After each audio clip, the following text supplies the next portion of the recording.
আসসালামু আলাইকুম। আশা করছি আল্লাহর অশেষ রহমতে আপনারা সবাই ভালো আছেন এবং সুস্থ আছেন। আজকের ভিডিওটা একটু অন্যরকম হবে, কারণ হচ্ছে আজকে আমি, জুয়েল ভাই এবং মনির ভাই মিলে যাচ্ছি ইলিশ মাছ কিনতে। আমরা ইলিশ মাছের পার্টি দিব আজকে।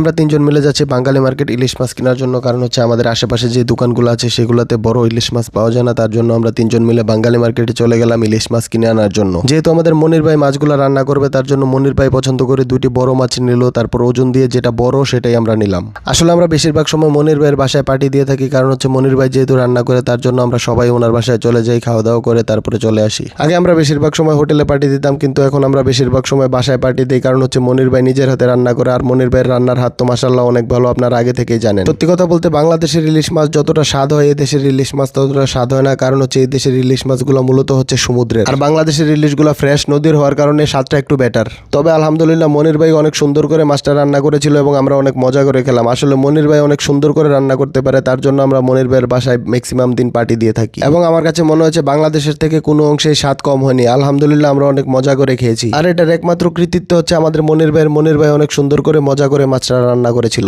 আপনারা সবাই আমাদের সবার জন্য দোয়া করবেন, বিশেষ করে আমাদের সকল প্রবাসী ভাইদের জন্য দোয়া করবেন যারা রেমিটেন্সের মাধ্যমে বাংলাদেশকে এগিয়ে নিয়ে যাচ্ছে। দেখা হবে অন্য কোনো ভিডিওতে, ততদিন পর্যন্ত ভালো থাকুন। আল্লাহ হাফেজ, আসসালামু আলাইকুম।